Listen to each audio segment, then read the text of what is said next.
Oh, God. Why are we here?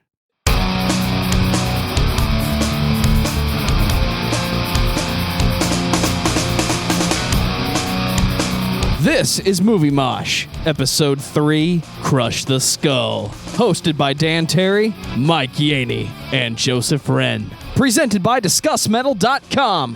Fuck this movie. Yeah. What? I'm glad that there's some consensus on this at least. I like the movie, dude. I enjoy it quite a bit. Like, Joe and I watched this a long time ago, or maybe 2 years ago? Something like that. And we were, because I was working, well, I wasn't really working there, but it was at a game store. It was a game store. Dan would bring his entire PC collection to the store and plug everything in and sit there like he owned the fucking store. And I was like, you know what, we should watch Crush the Skull. And I said, what the fuck is Crush the Skull? 1 hour and 22 minutes later, I feel like I have an appreciation for romantic comedy set to the sitcom tropes, but the theme music and the score are like really dark horror movie. So I was right. This is a romantic. It has the feel of a romantic comedy. It basically does. It has a feel of a movie made by people that do not understand or are fans of horror at all. The movie basically goes in 3 acts. It does the exact same tropes and the exact same jokes. Everything happens in threes, and at the end of the movie, she screams, "Crush the skull!" Yeah, it's like a whole movie based around trying to get to the title drop, First but of not all, really giving a shit of how they do it. First of all, you guys are full of shit. Please explain to me why I'm full of shit, Dan. Well, you're full of shit, Mike, because a romantic comedy is a movie where love interest meets love interest. Love interest has like a whirlwind romance with other love interest, right? You mean to tell me and that... then one love interest fucks it up, and then other love interest comes in and saves the day. Well, there was that scene in the beginning where they were like, "We're swingers." That's not what happened. There's that. There's also the fact that why does it have to adhere to that one strict thing? Like, not all rom-coms follow that. Because that's what a rom-com is. And yes, what is all rom-coms do follow that. Not all. Seriously, Joe versus the Volcano didn't follow that. Somebody fucks it up, and then they are together. That's not this movie. The two main characters are together. They fucked up the heist. The heist is like it's their love. No. I don't know. I'm not invested in this whatsoever. So I don't even give a shit. Mike, you hated this. I fucking hated it so much. This is a very self-aware horror comedy. I don't think it is though. Like, is it self-aware to the point where it? Like, there's some like little moments where you think, well, this had to have been played for laughs, especially like when the head, the eyes pop back open. That's obviously which happened 3 times. Well, that's the comedy. Or like whenever he's like, "Hey, I'm the cops. Don't move. I'm gonna shoot you, fuckface." And then the cops show up and they're like, "Hey, stop! Don't move. We're gonna shoot you, fuckface." It's those little tiny little things that are easy to remember because they are actually good. But the rest of the movie was just this boring slog to get through. I don't think so. I didn't really buy the premise whatsoever. All these people didn't behave like they were... They didn't even behave in a comedic manner as robbers. They just behaved as, idiots. I think it was comedic as hell. I feel like this was pretty well written in that they were trying to make a parody of a horror type of comedy. What was it parodying, though? Heist, horror, black comedy, road film... It didn't... supernatural thriller.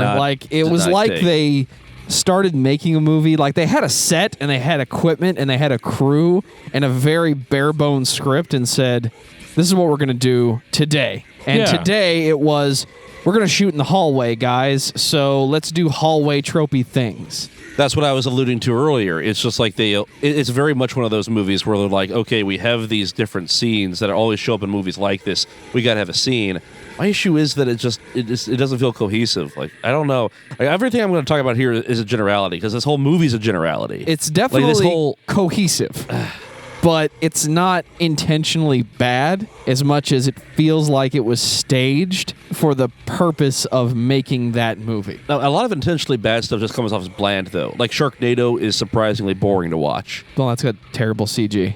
Well, not just that. I mean, speaking of terrible CG, the blood splatter, the digital blood. I'm sorry, but once I see that, I just, squibs are cheap, people. I'm with you on that. Squibs are not, this highfalutin technology. You can load some up with squibs and punch them all day. It'll be great. Put the fake blood in the funnel, hook a tube up to it, and blow. Yeah, this is like you're done. This is like you make a movie for $500, you can afford squibs. Fuck that, dude. $500? You can make it for like $5 for a $5 movie. Nothing, and it was $5 for the squibs. So who had the best makeup in this movie? I'm gonna say it was the jealous husband at the very beginning. That fucker looked like dead Carrie Elways from fucking Saw 1. And I mean the very end when he's like, I'm gonna bleed to death. I don't know, man. Like, I feel like the conflicted. dialogue on this movie was very tight. It was very self-aware. Like, we know what kind of movie that we're in. It sounded like they were riffing, but it didn't sound like they were making it up as they went. Here's my thing, though. Like, if it's even whether or not it's intentional, does it work? That's the thing. I think it does. As a total product, I do think it works because it's expecting you to follow the tone of the film. The tone shifts. And they just keep turning to the left. I mean, it's not the movie that you want to watch if you're watching a serious film, but it's definitely worth watching for the entertainment Here's the value. thing, like all the way through it, we were all imagining other movies that were taking these kind of premises and doing a much better job of them. Someone mentioned Cabin in the Woods, for instance. Like, that's a perfect example of parodying horror tropes and doing it right and doing it very cleverly. Dude. Right, but that's with way bigger of a budget. I mean, these guys kickstarted this movie. So, I mean, in that sense, like, I feel like the dialogue was kind of the shining star of the movie. I mean, this movie isn't awful. Like, it's not like, profoundly bad. Like, I made a comment about it like, feeling like an asylum movie right off the bat. I'll be fair. It's not an asylum movie. No, that's not saying too much. It feels like an asylum movie sometimes. No, but if it was an asylum movie, we wouldn't understand what was happening whatsoever because of the very sharp, abrasive editing decisions and the screaming and just the whole the stupid nu metal soundtrack. And most of the scenes were basically two people in a small area, and they just zoom in on their faces. Hey guys, let's make a movie based upon H.P. Lovecraft's The Tomb and set it in a warehouse. First of all, don't make fun of a nu metal soundtrack because that's awesome. It can be pretty bad, like really bad. Like Legend of Buffalo Bob. Again, I'm pulling up a classic example. I guess I just disagree. Like, I think this movie was very well written. It was hilarious, and it was so self-aware that you weren't laughing, bitch. It made me laugh. You've seen it before. That's the problem. Yeah, and it was kind of stupid how it all kind of it finished with, oh yeah, like it's crushed the skull. That's the only way to be 100% sure. But like, very I don't forced. know. I'm very, I don't know, like, I'm receptive to that sort of thing. I just didn't want to say it. I'm like, this is just so... Ugh.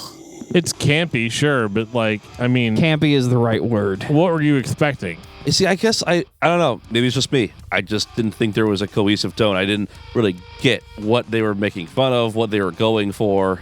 Well, it was everything. They were making fun of the concept of a heist movie. It just seemed to be a mess, though. Like, it was convoluted in that way. Like, there was no real thing that they were picking apart. It definitely was. Maybe, but like, I'm not going to argue that point. But the movie was hilarious because they were almost making fun of the tension of a horror movie. It almost felt at certain points that the movie was actually making fun of itself. Well, it was. Like that's what I liked about it. But I was never 100% sure. There would be some scenes where that was definitely the case, and other scenes where it would just be like, okay, not at all. Like there was. That's what I'm saying. Like, but I mean, it just had the camp going on. I mean, a cheap movie for a movie made like as you said, crowdsourced and made by amateurs. Movie, yeah. And obviously, I'm not gonna like knock it on those terms. Like I'm not gonna compare it to like truly the great fact movies, that even though exists. I just did. Okay, I'll take that back. But it's just not my cup of tea. Well, the movie's a mockery. It's a parody without being campy like a scary movie. Think of the staircase scene in Psycho. It's all suspense. It's all tension. And the payoff happens. Once you see it, you still feel the tension the next time you watch it. Yeah. This movie is playing off of the tension by just throwing it in your face every now and then. they keep having these little mini conversations, these little mini arguments between themselves. It felt so juvenile, like everyone's Exactly. behavior, like they were all behaving like high schoolers. But then you get to that point, which is ridiculous, by the way, but then you get to that point where they're all about to have another argument, and then they put the guy at the end of the hallway like, there's someone else in the house. Well, no shit, there's someone else in the house, but at least what they didn't do is show me the killer's point of view, like looking around the corner, and I'm watching you. No, they just put it right in front of the audience's face, so yeah, this is going exactly where you think it's going. I mean, but how many movies have you seen that take themselves seriously that don't really have better dialogue, don't have better motivations for the characters? And I felt like this was just like a subversion of that. Like, we're going to just make fun of the fact that they don't know what they're doing. Yeah, people in like scary that. movies make dumb decisions. Yeah. And it's because they're dumb, because they can't read. They can't scope out a house longer than 2 weeks before they do a heist. And they didn't even do that. There was never even like a clear expectation of what they were even going to get out of it. You right? don't need that, like, though. Well, I mean, they were like, unless they I were missed going to something steal here. shit, DVD players and Shit, stuff that you basically. would expect. You just assume, To be in you a take house. a look at a house. But how you just assume dare that it's you gonna have break into a things. house that has no beer?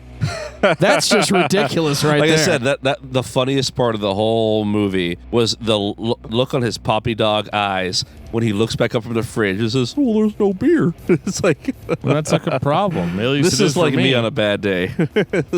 I thought this movie was hilarious because it was so self-aware. Agree And to I thought the disagree. dialogue reflected that. I mean, it wasn't like 100% hit every single time, but this is done by amateur filmmakers on a Kickstarter, and they tried to do the best that they could with the budget that they had. I think the movie is solid the first time you watch it, though. It's not so solid after that, but it can also be that movie you show your friends. Like, no, it's hilarious. And then when that funny part happens, okay, you at least get it. You I might will not be say having that, a good time, but there- you get it. 2 scenes I really enjoyed, but the rest of the movie was just boring for me. That's what it comes down to. My final rating. It bothers me that you feel that way, Mike, but I That's respect okay. your opinion. That's okay. You don't even have to respect it, Joe. I still love you. I mean, I don't watch a movie called Crush the Skull for it to change my life, I don't know, man. but I delivered on my expectations. I mean, sometimes you got to watch a movie called Serum, and then you say, this is the worst movie ever made. No, fuck that This movie. is actually the worst movie ever Serum. made. Have not seen that, I don't think. That's like this, but not self-aware.